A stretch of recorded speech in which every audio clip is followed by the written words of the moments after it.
नमस्कार, मैं PM DNS Singh और आप देख रहे हैं कमाल ऐप। इस वक्त हम बात करने वाले हैं भारत की आर्मी जो कि नेपाल में पहुंची और इसके साथ साथ नेपाल और भारत की आर्मी के रिश्ते की, और इसके साथ साथ सबसे बड़ा मैटर कि इस मुद्दे पर भी गोदी मीडिया के क्या विचार हैं। उनके तो विचार हमेशा ही अलग रहते हैं और इस पर तो बहुत ज़्यादा अलग दिखाई दे रहे हैं।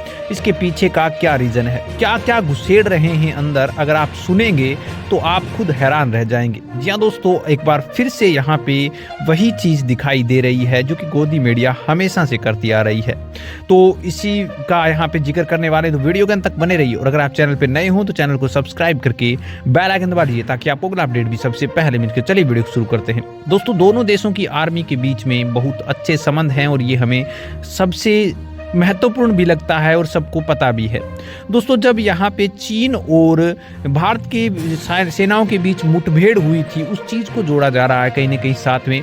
गोदी मीडिया का कहना है कि भारतीय आर्मी और नेपाली आर्मी साथ में मिल चुकी हैं, अब चीन को खलास कर देंगी, और जो परचम लहरा रहा था चीन के अंदर, नेपाल के अंदर, वो अब ख़त्म होने वाला है। कुछ ऐसे बयान, लेकिन एक्चुअल रिपोर्ट क्या है मैं आपको बता दूं कि ये कुछ ऐसा नहीं था कुछ ऐसा कि भारतीय आर्मी वहां पर गई थी एक ट्रेनिंग के लिए, जो कि ना केवल भारतीय आर्मी बल्कि दोस्तों नेपाल के अंदर बहुत देशों की आर्मी आती है, ना केवल नेपाल में बल्कि प्रत्येक देश के अंदर। मैं ऐसा कहूँगा कि दुनिया का ऐसा यहाँ पे कोई भी देश नहीं होगा जिसके अंदर सैन्य अभ्यास के लिए किसी न किसी देश की आर्मी ना आती हो।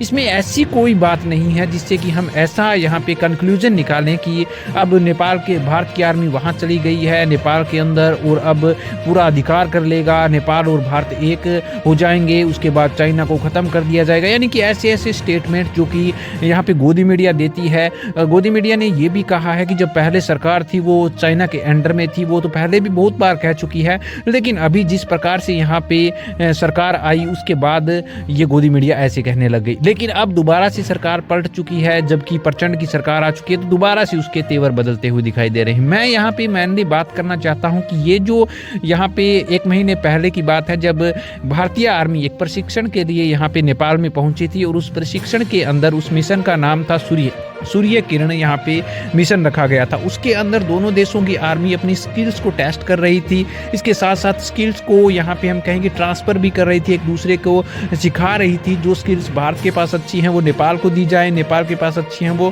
भारत को दी जाए, यानी कि जिससे कि प्रशिक्षण अभ्यास अच्छा हो सके, दोनों देशों की जो क्वालिटीज़ हैं वो मिलकर एक अच्छी सेना का निर्माण कर सकें। इसका कहीं ना कहीं साइड इफेक्ट रीजन ऐसा तो मुझे बिल्कुल नहीं लगता कि इससे नेपाल और चाइना के जो यहाँ पे व्यापारिक रिश्ते हैं उसमें कोई फर्क पड़ेगा, या फिर नेपाल और भारत के जो व्यापारिक रिश्ते हैं उसमें कोई फर्क पड़ेगा, क्योंकि नेपाल कभी नहीं चाहेगा कि वो किसी एक चीज़ को, एक देश को रुसाए या फिर एक देश को ज़्यादा तवज्जो दे, क्योंकि नेपाल को चाहिए कि वो डेवलप्ड हो। नेपाल को चाहिए कि उसे हर एक तरह के प्रोजेक्ट के अंदर लॉन्च करना है तो सहायता मिले, तो उसे दोनों देशों के साथ मिलकर चलना होगा और उसे मिलकर चलना भी चाहिए। ये बात भी मैं कई बार कह चुका हूँ कि व्यापारिक संबंध अलग होते हैं, जो कॉमनली रिश्ते होते हैं वो अलग होते हैं। कॉमन रिश्तों के अंदर अगर बात करें कल्चरल वैल्यू की, तो कल्चरल वैल्यू हमेशा से समान है नेपाल और भारत की, और वो हमेशा से समान रहने भी वाली है।